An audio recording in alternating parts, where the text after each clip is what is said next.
Hello digital world, welcome back to Spliced in later, and today I'm going to review Ice Age 6. Yes, that's right. You may be wondering, why would I bother? And a couple of reasons. The main one being, why not? My show, I guess I can do whatever I want. But no, there are a couple of reasons. The number one being, as I mentioned on my last episode, that I will not be here next week. I will be on holiday, so everyone will not get their usual weekly episode next week. And because due to circumstances beyond my control last week, I wasn't able to put an episode up then. So I was hoping with a couple of episodes this week, sort of balance it out a bit. And also, the Ice Age franchise is something that I've really enjoyed since I was a kid. I've grown up on it because they just keep making Ice Age movies.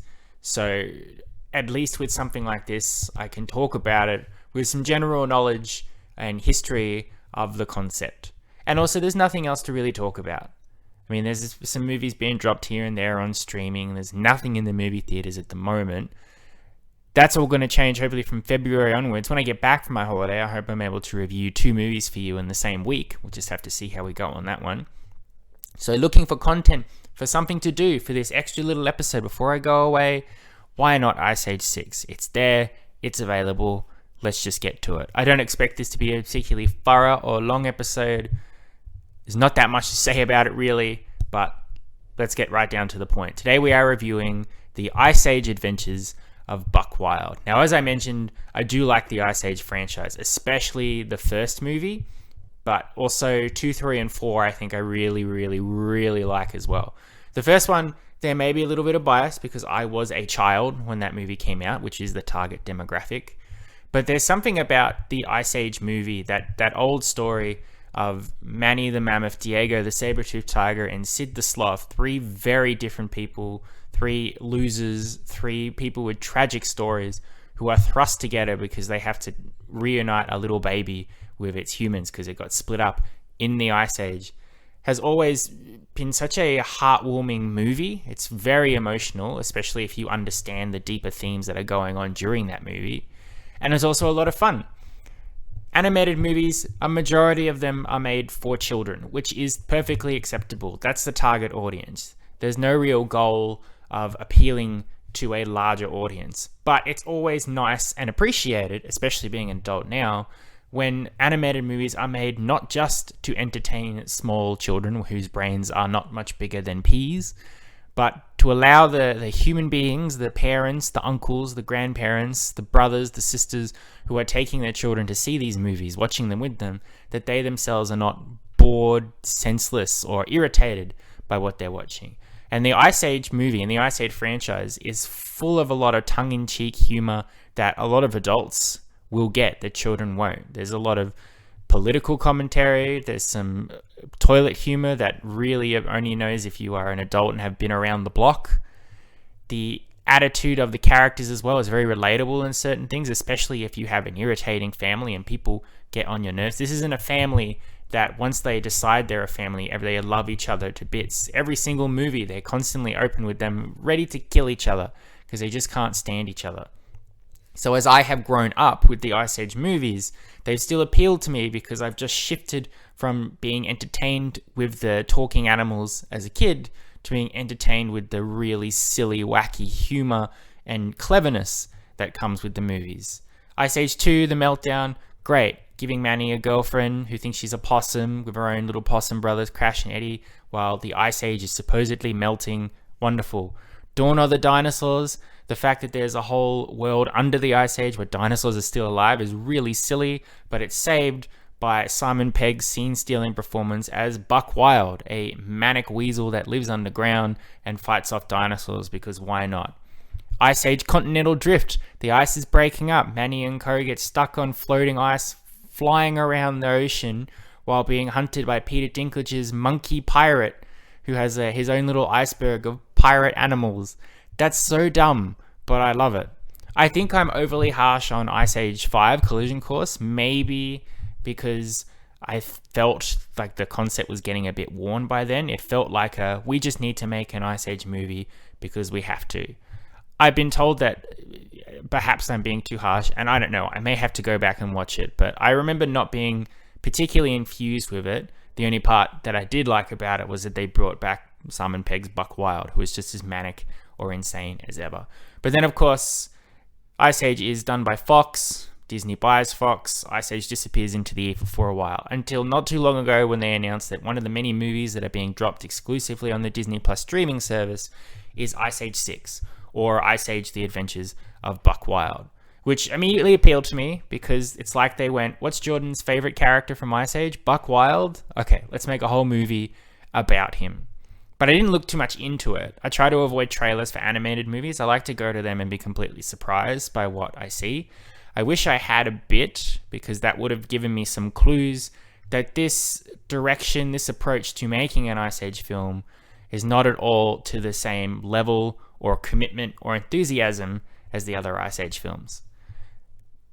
Getting down to the point, the story of the Ice Age Adventures of Buck Wild, or Ice Age 6, is messy, but the main concept is Crash and Eddie, the possums, are restless living with their herd. They want to go out and have adventures, and Ellie, the female mammoth who thought she was a possum, says, no, you're possums, you will be murdered immediately if you go out into the world on your own. You can't do that. So of course they go off, they defy orders, and end up back in the Lost World, the land of dinosaurs, where they meet up with Buck Wild. Buck is currently engaged in a life or death struggle with a very intelligent dinosaur called Orson, who wants to rule the Lost World. So Crash and Eddie team up with him and a few other characters that they introduce down there to valiantly struggle against Orson for the fate of the Lost World. Meanwhile, Manny and Diego and everybody else are looking for Crash and Eddie, so they pop up very sporadically for the movie, eventually on a collision course to get down into the Lost World themselves. And that's really basically it. It's a very short, simple movie. First off, I'm indifferent to it. I think it's perfectly acceptable for what it is. There's an ugly concept that has sort of been pulled away from in recent years. Back in the old days when only Netflix was the only streaming services, there was the phrase dumped on Netflix, which was if a movie appeared on Netflix, did not get a theatrical release of any kind or whatever, 9 times out of 10, it was dumped there because no one expected it to be good, or they hadn't put that much effort into making it. It was just pushed out for content to be on Netflix. That's not necessarily fair.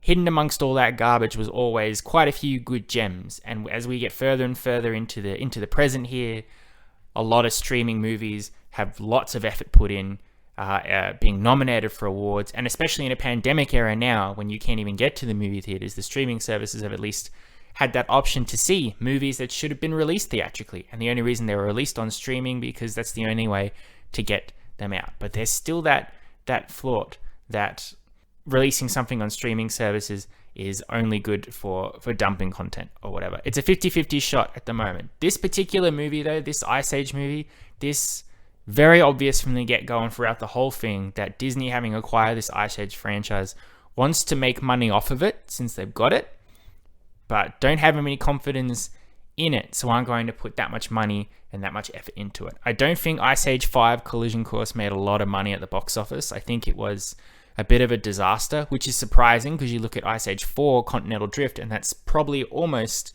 one of the most highest grossing animated movies of all time. I don't know why specifically that one, but it's a great movie, so I'm okay with that. So this one is very much, there are some Ice Age fans, we have this Ice Age property, we'll churn out a quick little movie and we'll put it on Disney Plus. Or maybe that's not even the case, because as I said, this movie's a mess. I don't think everyone exactly knew what it was while they were making it. It's not really Ice Age 6, because once Crash and Eddie split off from the main group very early in the movie, the main group pop up maybe 2 or 3 more times before the end, and they have zero impact on the outcome of the movie. So you can't really say the continuing adventures of them because they're not in it. So really, it's a spin-off. And as the title suggests, it should be a spin-off about Buck Wild. But it's not really, because Buck Wild himself doesn't show up to about halfway through the movie. And again, he's just doing his own sort of thing. It's not really a story about Buck Wild or character motivations or anything like that. The movie is about Crash and Eddie the possums.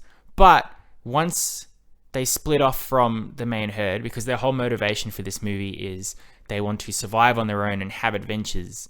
But that's about it. And then when they get in the Lost World and they hang out with Buck, you lose that sense of they're trying to prove themselves, or they just fall into slapstick side characters to Buck. And then you lose track of, okay, what's the purpose of this movie? What's the point?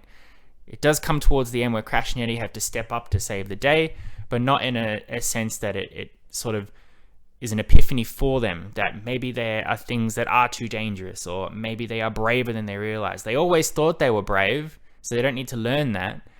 They needed to learn to step back, and they, if anything, they are taught in this movie that they should take on more. So I don't know, that my brain's melting trying to actually think what the point was of that point. But then I've looked into it and I've seen that this really, the original concept was they wanted a TV show about Buck Wild. I think it would have been the adventures of Buck and Crash and Eddie in the Lost World. And when you look at the movie in that concept, it does feel like the first arc of a TV show.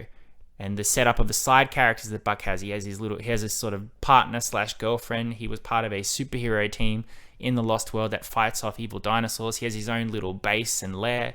And you can see, okay, so we would have checked in on a weekly occurrence to see Buck and Crash and Eddie fight off a particular dinosaur or go through some adventures in the Lost World or anything like that.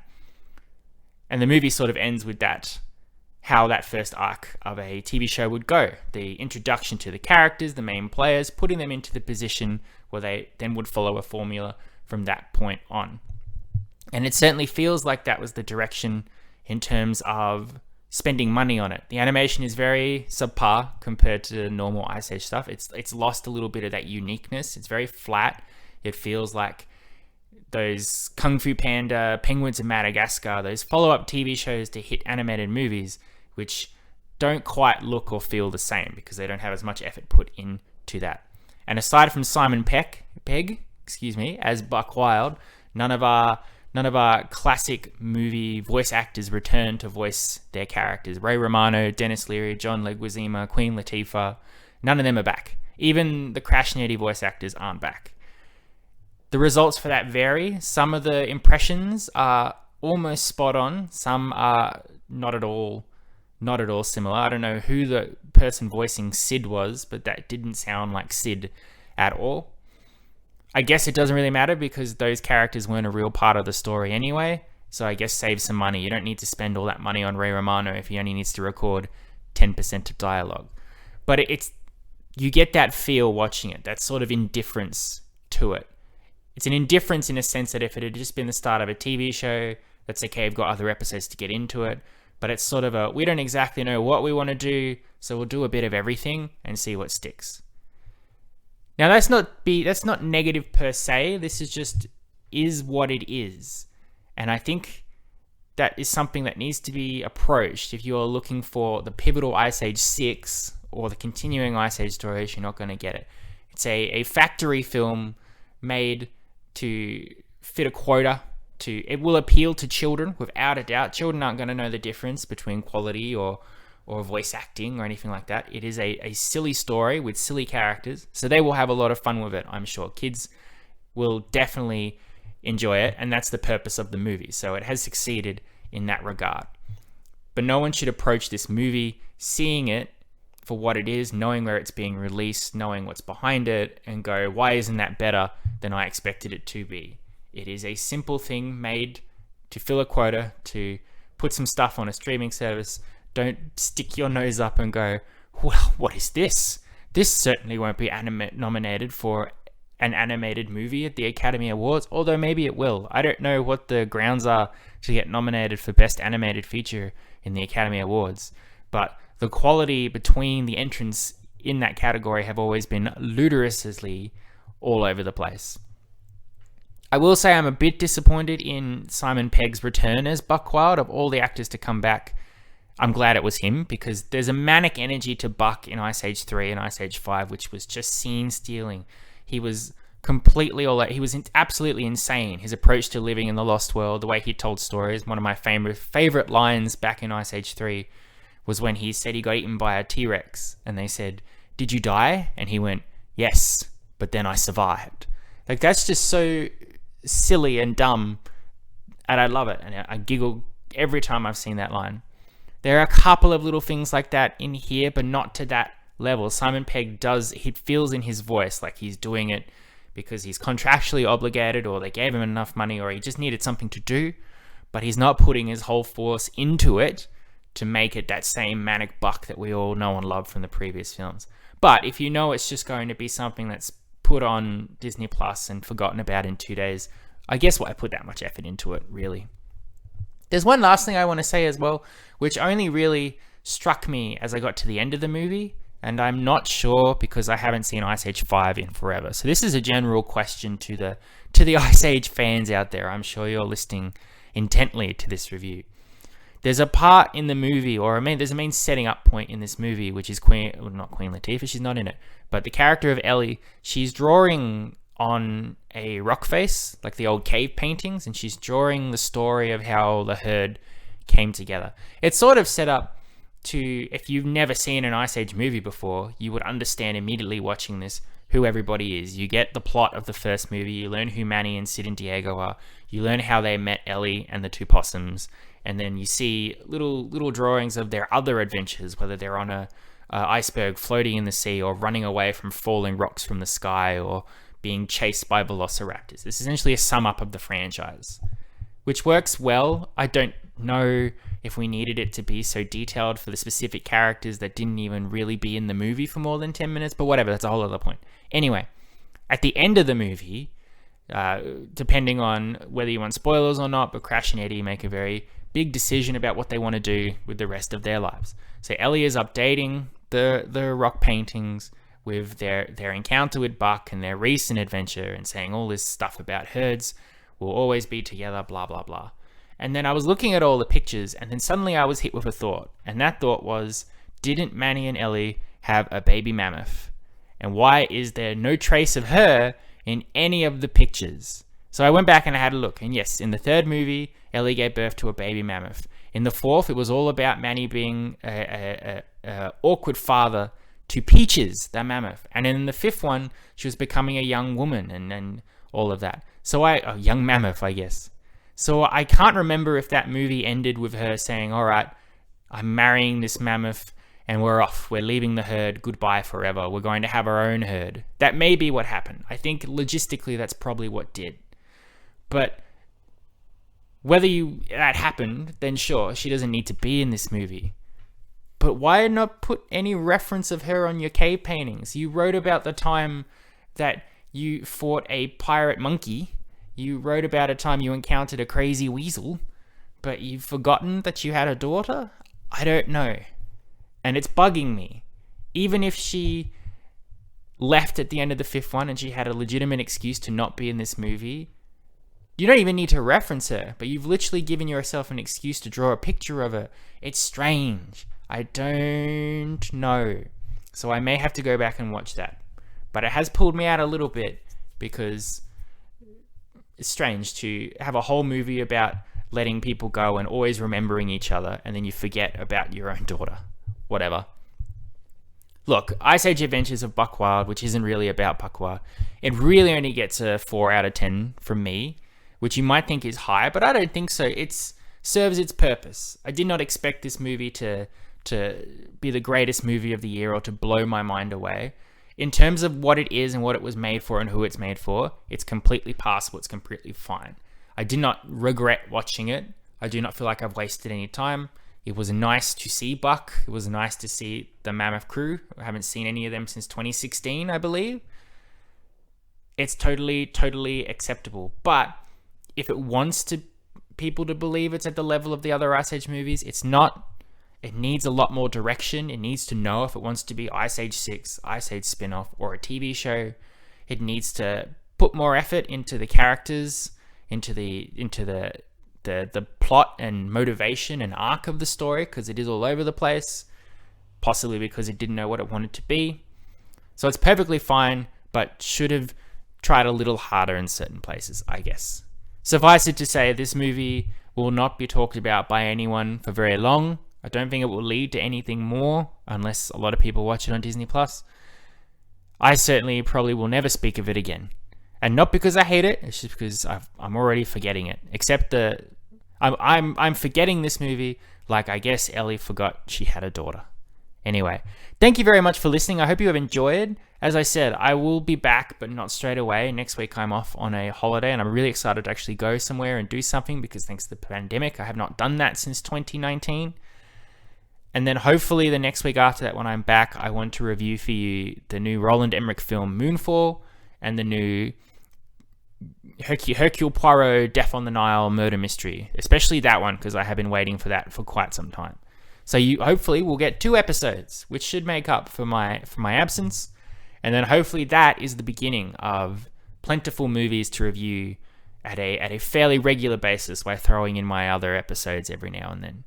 But until I get back, until I check in with you again in just over a week's time, stay safe, stay kind to one another, and I guess if you're bored, check out Ice Age: The Adventures of Buck Wild before it disappears into the ether of your brain like baby mammoths. Alright, take care everybody, I'll speak to you next time. You've been spliced in later. Adios, muchachos. I'll catch you next time.